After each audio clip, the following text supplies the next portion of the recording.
Okay, so what we have here is what seems to be a lot of guitars, and all but one of them is Stratocaster, sitting on my bed.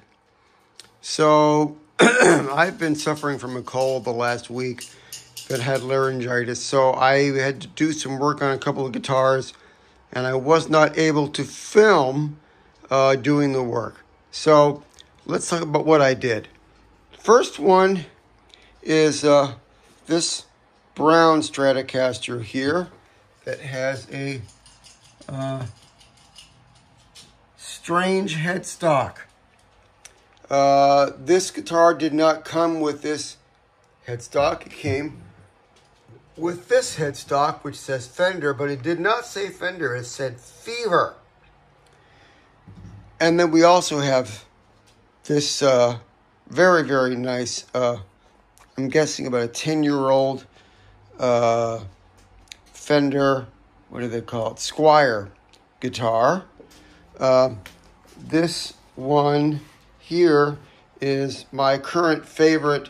I built about 15 years ago or so. Mahogany Strat with rosewood pickguard and rosewood backplate. It's got a lot of cool stuff in it. It's got a VS100N bridge. It's got 3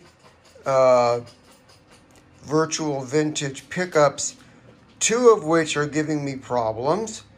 It's got a trem setter in it. It's got staggered locking tuners. It's got a Tusk nut and 2 Tusk string trees. It's an amazing guitar. This is my new guitar that I'm building. I found the body on, what is it? Oh, there goes my dog. I can't tell her what and what not to do. I got this on Stratosphere. It's a SSS. I'm converting it to SSH. I got it because it was quite inexpensive, and my dog is trying to figure out how to... Can you get off the bed? There you go. I'm setting it up for SSH. I found the corresponding neck for this. It was inexpensive because it's a hasn't been cut out yet for the peg head. But it's a 22 fret, rosewood, medium jumbos, nice C-shaped profile, good neck. I have a VS100N for the bridge, and I've got the locking tuners that cut off the strings as they tighten. I just received this, which is from Mojo-Tone. It's almost $400. This is a quiet coil, I believe a 58 humbucker wiring assembly. It's very heavy. Comes with a 5-way switch, and it's volume, master tone, and then a blend. So you could be on the neck pickup and then blend in the bridge pickup, or be in the bridge pickup and blend in the neck pickup. You could be on these 2 pickups and blend in the neck pickup, or you could be on these 2 and blend in the neck pickup. This pickup, I believe when it's by itself, it's by itself. And there it gets expensive because the pickups are expensive, and it's all pre-wired. I'm going to use this to set the guitar up. Right now it's not fitting in the cavity. I have to take a little bit away underneath with the router. But this is going to be a really nice guitar. This is going to be an SSH. Now, the problem that I have with this, and I'll do a sound video, because I'm going to send it to DiMarzio. I reached out to them. They said they probably won't replace them because they're way under warranty, but I might get something out of them. This pickup is fine. This one and this one have become weak and a little bit noisy. And they're supposed to be like this one's really sounds amazing, bell-like tone, and these don't. So I got a Brad Gilbert, Brad whatever his name is, the guy, guitar player. Can't remember his name. Anyway, they have a DiMarzio pickup that's under his moniker. It's a stack pickup, higher output. So that's going to go here. The reason why I have my red neck through guitar out here is it has, I'm going to just blow up the video. It has a stack pickup, and you can tell it's a bit rusty. I have to work on this guitar. It's got a stack pickup in the quasi neck position, and I am going to pull that and put that in the neck position, and then put the higher output pickup here. These two pickups are going to go in this guitar, which is a Stratocaster, which the neck went on that guitar. This is going to get, because this is, I'm building this for a friend of mine who has no money. So these two slightly abused pickups are going to go in this guitar, and then a humbucker is going in the bridge position.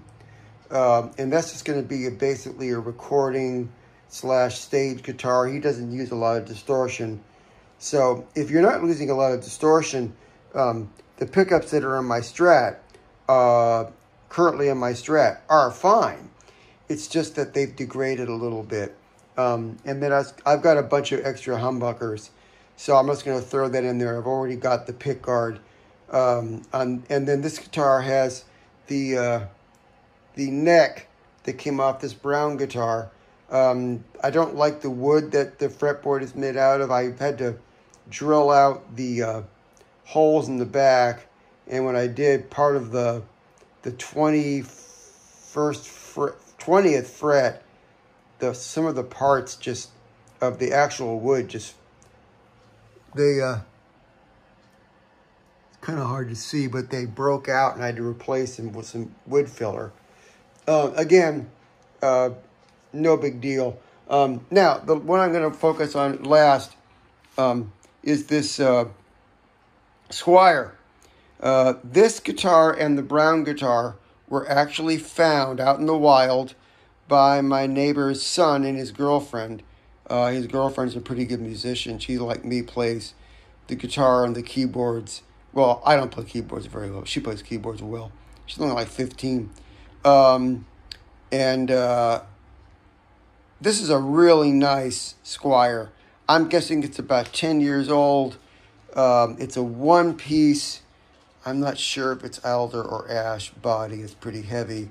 But it's a one-piece body. It's very nice. The paintwork on it is great. The neck is good.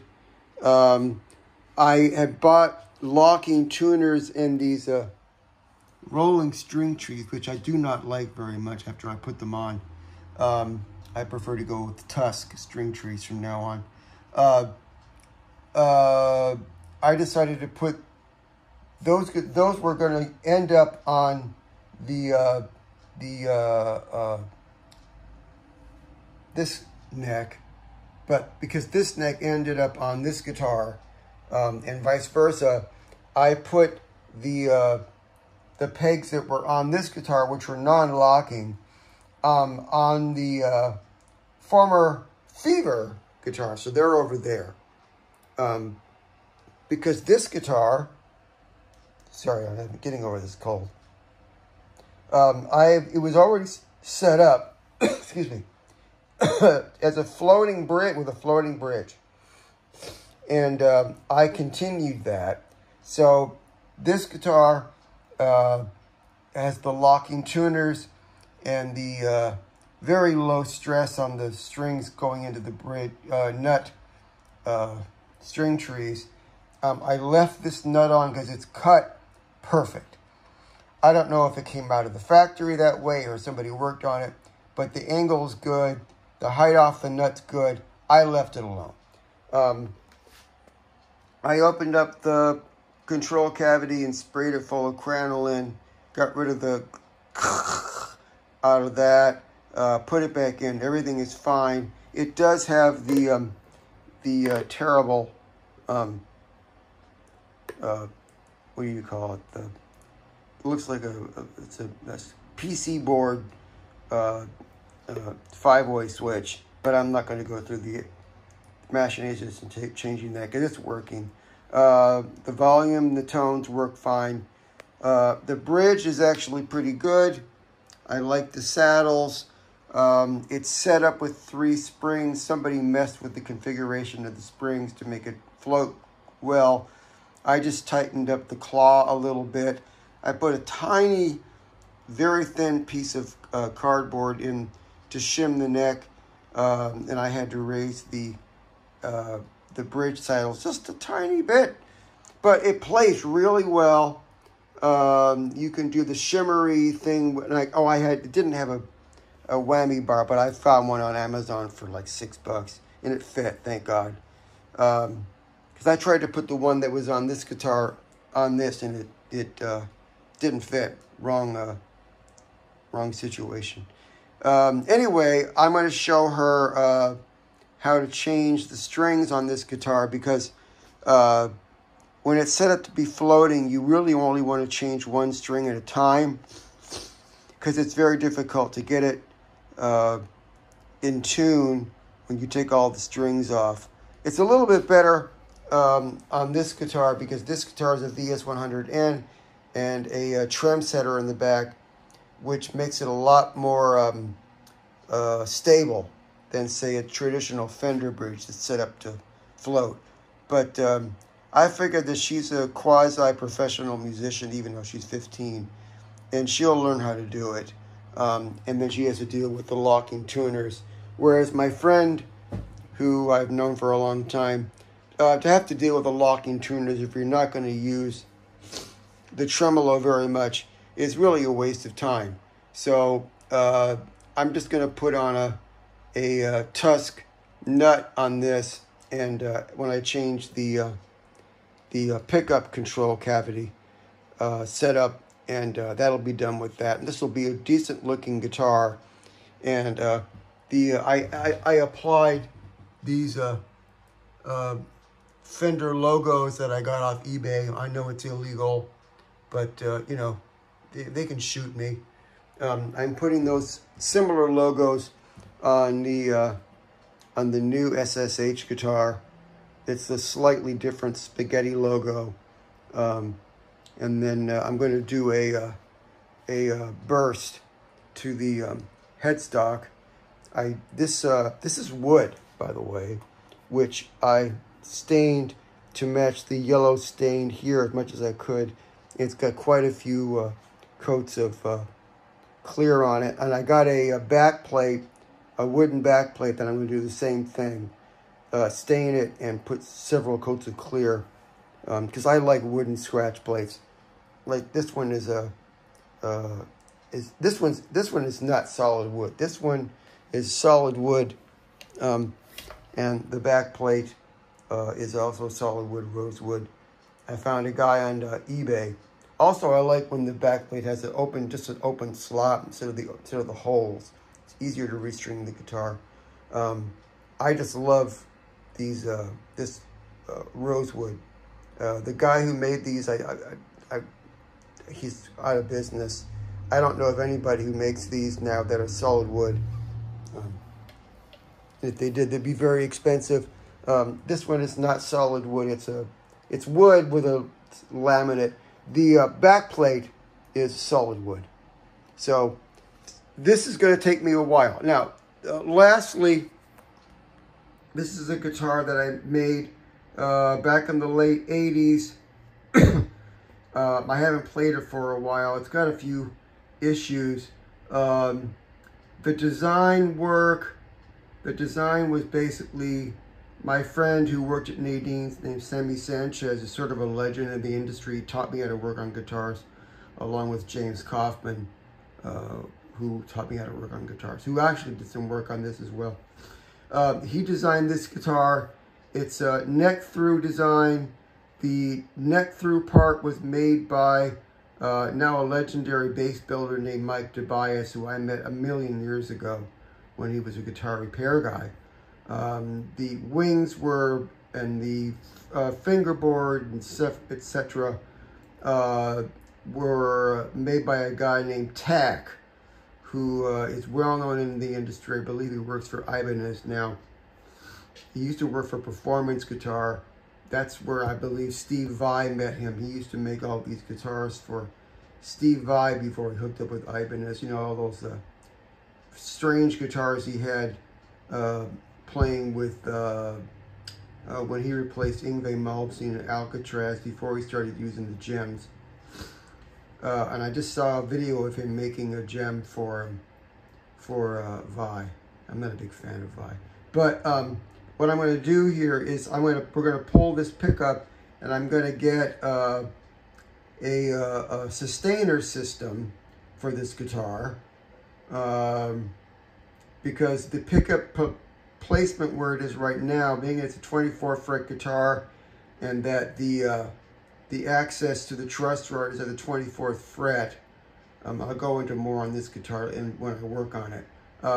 That means it's not really a neck pickup sound at all. It's more like a middle pickup sound, which is sort of kind of useless. So using it as a sustainer would be much more valuable.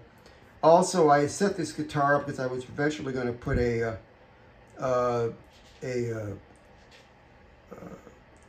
MIDI pickup on it, because I was playing MIDI guitar quite a bit in the late 80s, and I lost that system in a car wreck.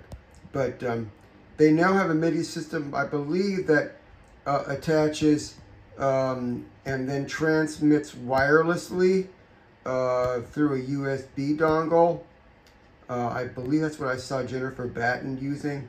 So that way you don't have to put a bunch of stuff in the guitar. It can be on the outside because there's room. I specifically created space between the bridge pickup and the bridge. I know there's something called a ghost system that would go in the guitar, that would go in the place of where the bridge saddles are. I thought about that, but to put a ghost system and a sustainer system in the cavity would be a bit insane. And you can't put that much stuff in the cavity. Also, this guitar has no back plate, but there's a company that makes a back plate that serves as a battery, so that you can charge it with a USB connection.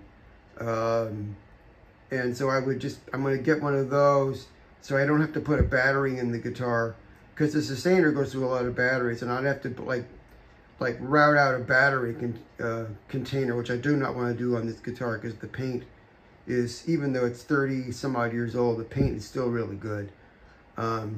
So that guitar is going to be a project in and of itself later on in the year. So that's where we are. So I'm not going to do very much video-wise on these two.